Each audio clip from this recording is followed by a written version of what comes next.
Alright, shalom, shalom. First and foremost, I'd like to give all praises and glory to Yahweh, Bahasham Yahushai, Bahasham Rakah Kodash, double honor to the elders and apostles of great medicine and rule well. Salutation to the Akim preaching the truth to the four corners of the earth in sincerity. The brother Yakal, commentate another lesson, Lord willing, be edifying. Right, and put it into the video, the title, it says that the fear of man bring it to a curse, because really and truly, if you fear in man rather than Yahweh Hashem Yahushua, you're doomed. And this lesson was really inspired through the brother JMS in Rome. He did a lesson, short lesson. All his lessons be short but powerful, right? As we just say, short and sweet, right? But the video itself, it pointed out one thing about Jacob and how he feared his brother Esau, and then the Lord had to show him how strong he really was, right? So we're going into that, the fear of the man and the strength of the Lord. Right? The fear of the man bringeth a curse, but the strength of the Lord prevaileth. Right? So, without further ado, I'll go into the book of Proverbs 29 and 25. And it reads, "The fear of man bringeth a snare, but whoso putteth his trust in the Lord shall be safe." And the reason why the fear of man bringeth a snare, is a trap, is because you trap in your mind, in your conscience, looking at the physical world, looking at thinking that they have any say. You understand? There's a scripture that talk about everyone fears the ruler's judgment. Right? Oh, right. This is it right here. Salak. This is it in verse 26, right? "Many seek the ruler's favor, but every man's judgment cometh from the Lord." So this is what we're going into here. It says, "The fear of man bringeth a snare," which is a trap, "but whoso putteth his trust in the Lord shall be safe." Because to trust in someone or something, you gotta rely on it. That's what the word trust really goes into. Right? And we would need Yahweh Hashem Yahushai, not want, in the days ahead. Because it's just like when the scripture say talk about mention the troop or the troops, or it mention concentration camps, or it mentions a man will desire to go into a city and he shall not, because Esau would have his troops all over, and he would even have troops looking for the men of the Lord, according to the Bible, right? And it's for us now to remember that the Lord is on our side, and to hold that remembrance, because sometimes the physical realm tend to kick in, but it's us to remember the spiritual realm. You understand? The physical realm, I'm going to say it again, it kicks in, it comes into effect, because you're living in this matrix. You see everything with your eyes, but the eye salve and seeing past and seeing ahead is what the Lord needs you to see. And the Lord needs you to have that faith as well in Him. Because if you're relying on the Lord, the scripture also mentioned that for them that does not trust in the Lord, they will not be defended. Right? And I could get that precept, and then I could go back into it. But I'll read over this Proverbs 25 here. It says, "The fear of man bringeth a snare, but whoso putteth his trust in the Lord Yahweh Hashem Yahushai shall be safe." So let me get that here now.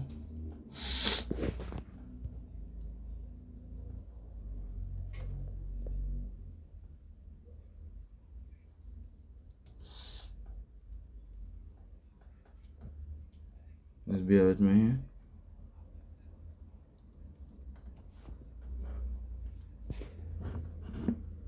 I believe it's in the book of Sirach. The book of Sirach, chapter 2.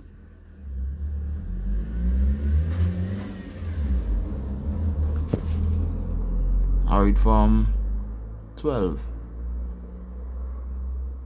I read from 11. I read from 10. The book of Sirach, chapter 2 and 10. And remember the video. Not fearing man, but fearing the Lord, Yahweh Hashem Yahushai, right? Sirach 2 and 10. It says, "Look at the generations of old, and see. So how you looking at the generations of old, you're looking at the precepts, the Bible, you're going back in time. You're looking, if you listen to the stories, you listen to, what the Spirit is saying as well. It says, look at the generations of old and see. Did ever any trust in the Lord and was confounded? Meaning put to shame. Right? Yahushai. There's Samson. There's David. There's Daniel in the lion's den. There's Elisha. There are a lot of men that when you look on back to the stories, they trust in the Lord. And the Lord delivered them greatly. Right? It says, or did any abide in his fear? Because this is the topic that we're dealing with, the fear of man and the fear in the Lord, right? It says, and did any abide in his fear and was forsaken? Question mark. It never happened. Nobody wasn't forsaken. Pursuant to the book of 1 Corinthians, I believe the 15th chapter, where it talks about cut down but not forsaken. Right? And I'll get that after. Right? When we read this here, it says, or whom did he ever despise that called upon him? And when they say call upon him, it says his name. Who did Yahweh Ba'ashem Yahushai despise that call upon him and rely on him? You understand? He didn't despise anyone, and even in our walk right now. Right? I can say, speaking for myself, I can say that the Lord forsake me in times when I needed him. Or any other time. When I call upon him sincerely. You understand? And the Lord delivered me each and every single time.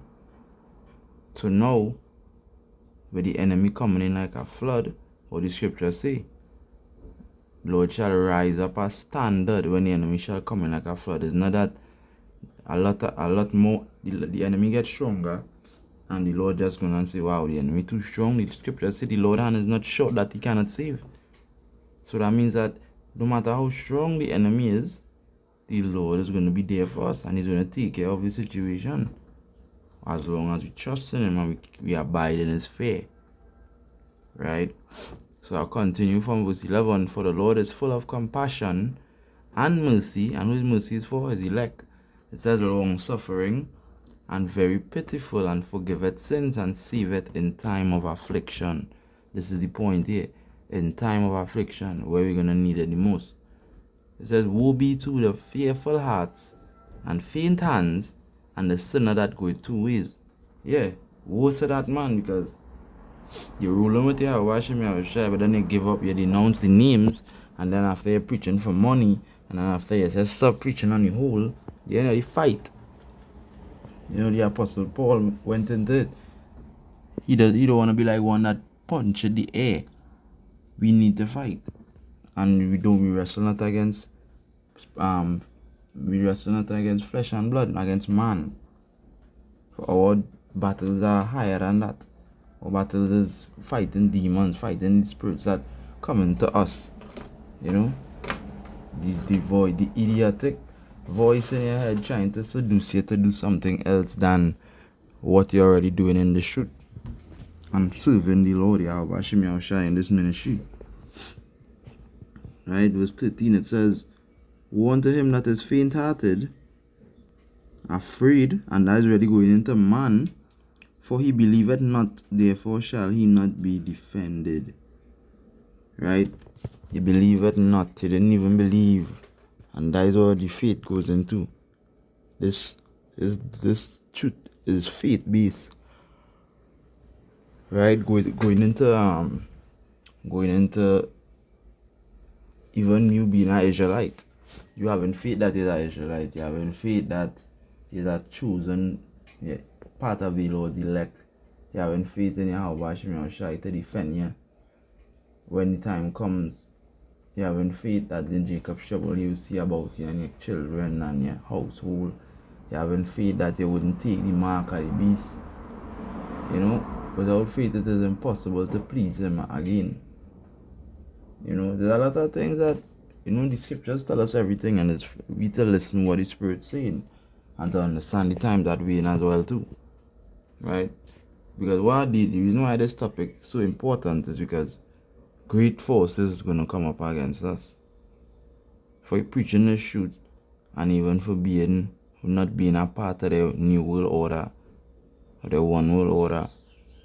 Great forces on every side gonna come up against the men of the Lord.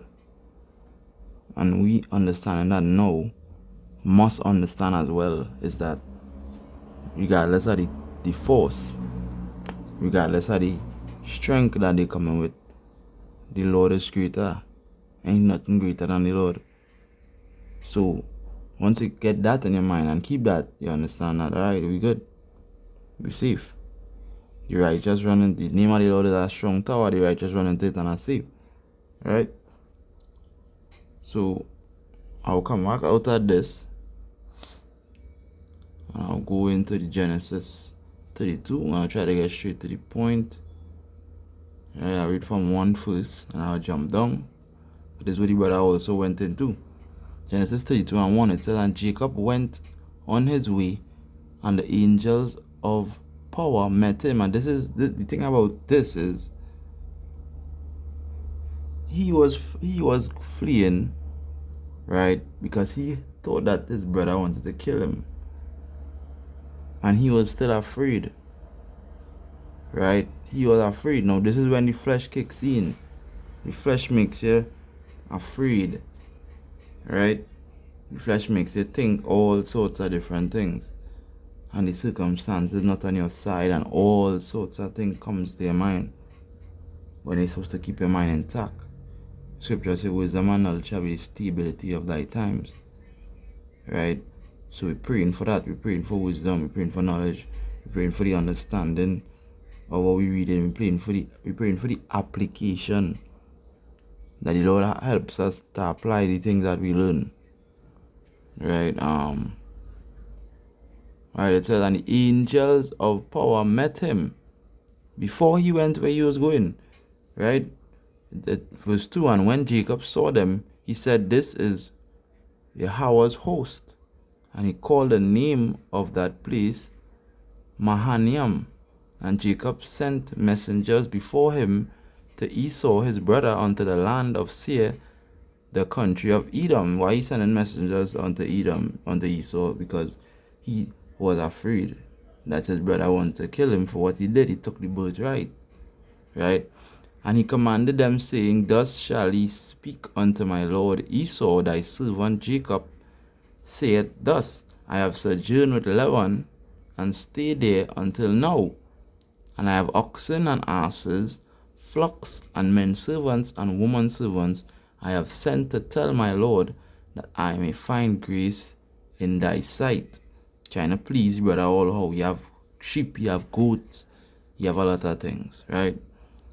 And the messengers returned to Jacob, saying, we came to thy brother Esau, and also he cometh to meet thee, and 400 men with him. So this is what I'm saying. The enemy coming in like a flood. Think about it. 400 men coming with him, right? That leaves Jacob afraid, because he has his wife, he has his 11 sons, right?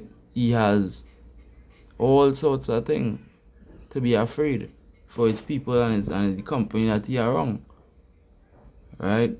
And after you read verse 9 is the proper thing he did. But he was supposed to remember the angels them that came to him, telling him, do not be afraid. Basically, when the angels come to you, you should not be afraid. Because the angels used to have to tell people in the ancient days, don't be afraid, right? But knowing that the angels with you is where you get your strength. Go back to Elisha and the young man, right? That is, I'll get a precept, but I'll continue in this for now, right? Where I reach, right? And Esau, right? Verse 7, and Jacob was greatly afraid and distressed, and he divided the people that was with him, and the flocks and herds and the camels into two bands, and said, if Esau come to the one company and smite it, then the other company which is left shall escape. So he was afraid of his brother rather than fear in the Lord. Now I'm going straight to the point, jumping down to verse 22. Right, because the upper, right, it says, and he arose up that night and took his 2 wives and his 2 women servants and his 11 sons and passed over the ford Jabbok. And he took them and sent them over the brook and sent over that he had. And Jacob was left alone. And there wrestled a man with him until the breaking of the day, which is the angel. Right? You got to understand that is the angel afterwards. But think about it. You are afraid of your brother, which is a man, but you wrestling with an angel till the breaking of the day. So is the Lord reminding you of how powerful you really are. Not having to be in fear of your brother. And yet the angels them, when you jump back up to verse 2 or 1, the angels them was with you. So what are you worried about? Right? Right. Verse 22, 23. Right, verse 25. And when he saw that he prevailed not against him, which is the angel saw that he was not prevailing against Jacob, he touched the hollow of his thigh. And the hollow of Jacob's thigh was out of joint as he wrestled with him. Verse 26. And he said, let me go, for the day breaketh, which is the angel. And he said, I will not let thee go, except thou bless me. So this is how you know it was no regular man, because no regular man could bless anybody. And he said unto him, what is thy name? And he said, Jacob. And he said, thy name shall be called no more Jacob, but Israel, for as a prince thou hast power with God and with men, and has prevailed. So this is the thing about it. Jacob representing who? Us in this time here. And if our name is Prince of Power with God, which is Yahweh Ba'Shem Yahushai, and it says, and thou hast prevailed, it shows that we could prevail in anything once it with the Lord. And even especially if the Lord telling us that we're going to prevail, right, is more now boldness for us to understand that yes, we will prevail. We will prevail in any circumstances coming up, as long as we're on the Lord's side. Right? Where read verse 29. And Jacob asked him and said, tell me, I pray thee, thy name. And he said, wherefore is it that thou doest ask after my name? And he blessed him there. Right? And I will stop at that, because the precept will keep coming back in my head as with Elisha and the young man in the book of 2 Kings, the 6th chapter, right? Right, so 2 Kings 6 and 16. It says, and he answered, fear not. I read from 16. I read from 14. 2 Kings 6 and 14. It says, therefore sent he thither horses and chariots and a great host, and they came by night and compassed the city about. And when the servant of the man of God was risen early and gone forth, behold, a host compassed the city both with horses and chariots. And his servant said unto him, alas, my master, how shall we do? And he answered, fear not, for they that be with us are more than they that be with them. And Elisha prayed and said, Lord, I pray thee, open his eyes, that he may see. And the thing about it is, the angels of the Lord always encamp it around the men, them that fear him, right? But we just can't see it. So Elisha had to pray for the Lord to reveal it unto the young man. But this is also a story written for us to remember in this time that the Lord don't have to reveal that unto us. We should know and have faith and trust that these angels are around us all the time. Abiding in his fear again, we read that earlier on. Right? Right. Right, verse 16. And he answered, Fear not, for they that be with us are more than they that be with them. And Elisha prayed and said, Lord, I pray thee, open his eyes, that he may see. And the Lord opened the eyes of the young man, and he saw, and behold, the mountain was full of horses, and chariots of fire round about Elisha. Right? So the thing about it is, the mountain was full of chariots, the Lord's chariots of fire, angels ready to slay. Right? And it's just that you had to trust in the Lord. The Lord not gonna just, that's why the scripture say, did ever any trust in him and was confounded? There was not. It never had that time. You trust in the Lord, he's gonna take care of you. Right? So I'm gonna next precept here.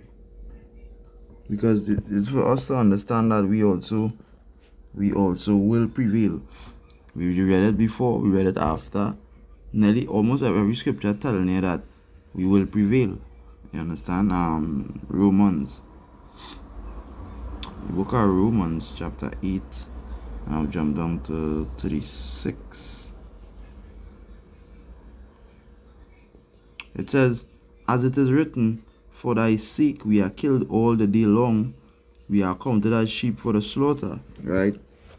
Nay, in all these things, we are more than conquerors through him that love us. Prevailing again. Somebody who is conquer is somebody who is going to prevail. Right? And I could even get in the definition of that word, conquer.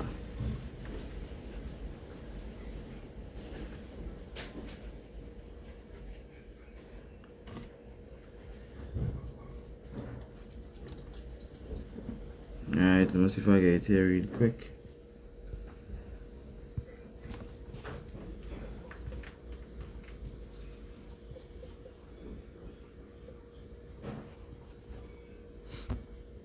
Definition of the word conquer. It says, to take control or possession of a foreign land or to defeat an enemy, usually through the use of force. What the scriptures say? We are more than conquerors through him that love us. So defeating our enemy, we are more than going to defeat our enemy. It's easy basically. Once we have Yahweh Hashem Yahweh Shai, we're going to defeat through him that love us. That's what it says. Right? And conquerors also of the flesh. Because conquering the flesh is defeating the possibility in our head that Esau is going to win this.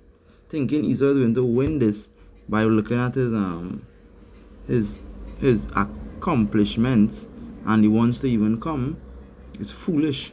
Because if we see the accomplishment that he is going to get, which the Lord already explained to us, then believing that he would win is foolish.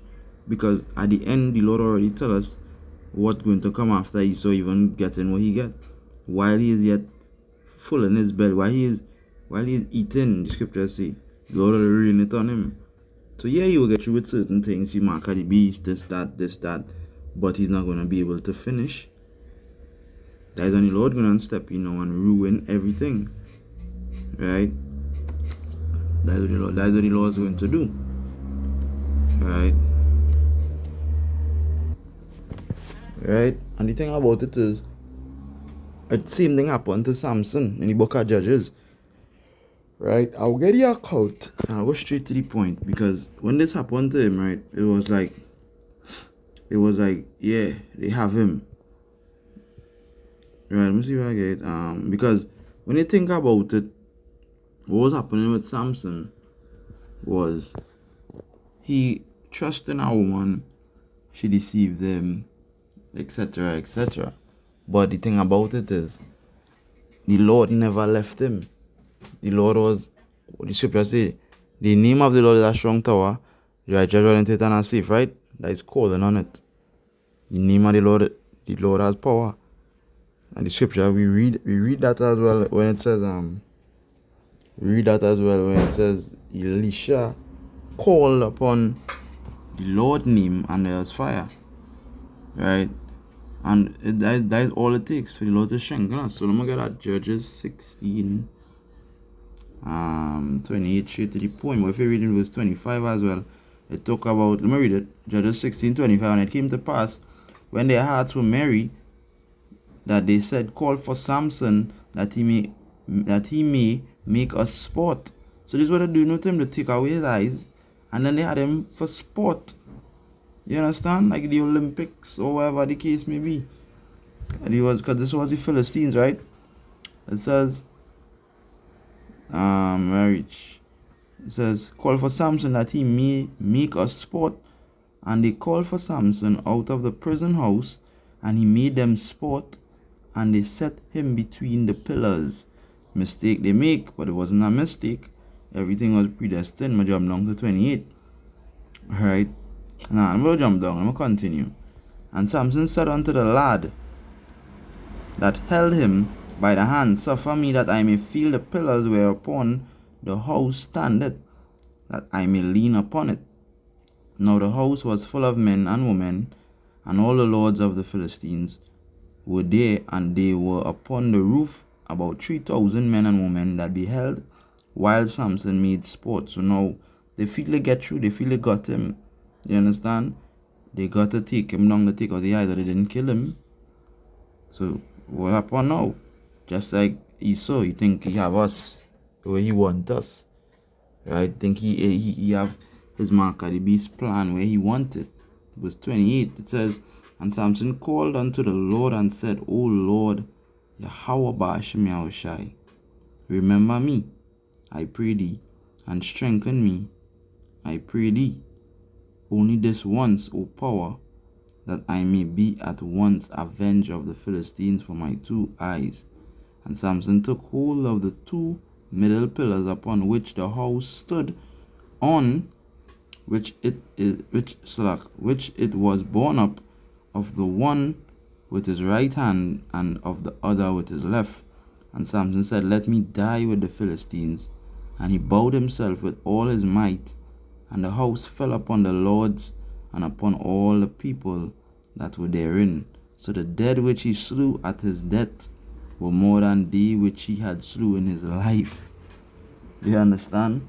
But don't forget, he called upon the Lord. They thought they had him, but you know what he did?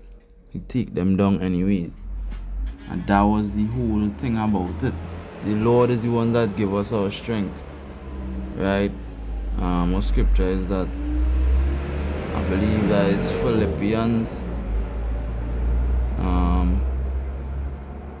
Let me see if I get that. I believe that it's Philippians. What chapter by 4?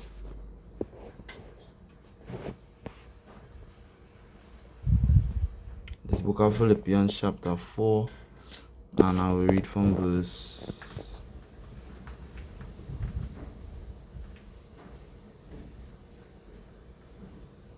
11, because it teaches you humility as well. Philippians 4:11, it says, not that I speak in respect of want, for I have learned in whatsoever state I am therewith to be content. So it humbles you as well too. Whatever state you're in, it teaches you to be content. Be, as the scriptures say, in that time the heathens wouldn't treat us. Right? No matter what you're doing, if sweeping the yard, whatever the case may be, and then treating you with food, whatever, we know that time coming, the Lord gonna get rid of them. You understand?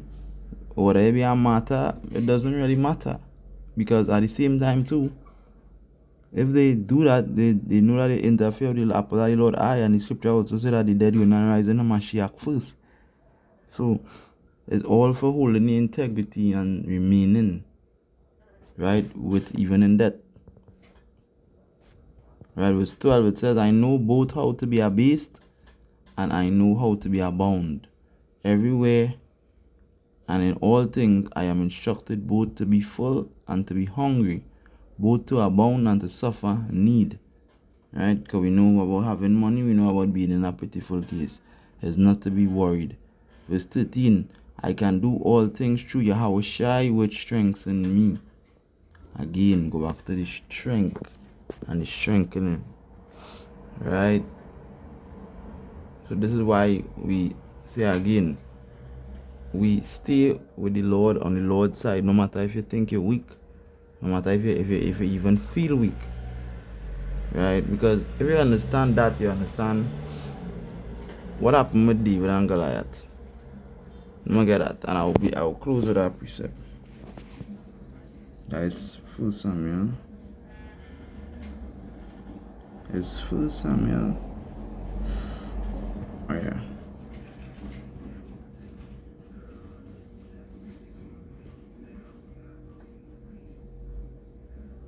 Ah, 45. Proper. Alright, 1 Samuel 17 and 45, and it reads, Then said David to the Philistine, Thou comest to me with a sword, and with a spear, and with a shield, but I come to thee in the name of the Lord of hosts, the power of the armies of Israel, whom thou hast defied. Now, the upper part for me was the name of the Lord of hosts, Yahweh Bashem Yahushai. You understand? There's where he come in. He didn't come with no spear or no sword. Right? Verse 46. This day will the Lord deliver thee into my hand, and I will smite thee, and take thy head from thee, and I will give the carcasses of the host of Philistine this day unto the fowls of the air and to the wild beasts of the earth, that all the earth may know that there is a power in Israel. Right? Looking for the part where it mentioned. Let's see.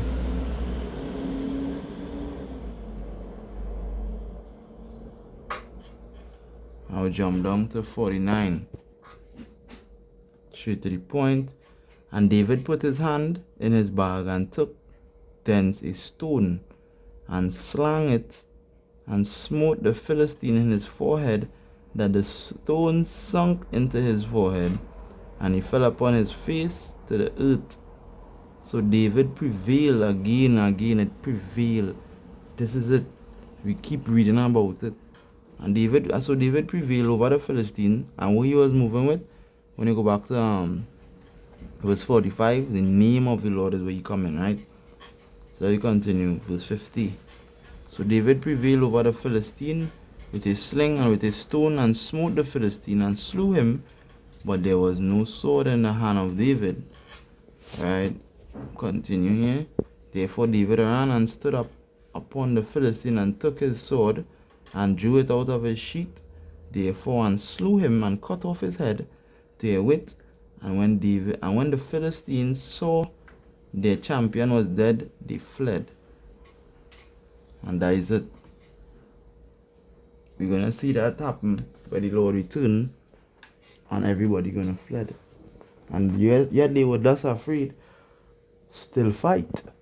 Right? just see, that's reading the scripture. That's quoting it. But this is what we're gonna see. Right? So Lord will end this lesson was edifying through the spirit and power of Yahweh Bashem Yahushai. And say Kalalayam La Alahayanawa Yahweh Bashem Yahushai Bashem Kodash. Double honor to the elders and apostles of Great Millstone and rule well. Salutation to the Aki and preaching the truth to the four corners of the earth in sincerity. Shalom, shalom, shalom.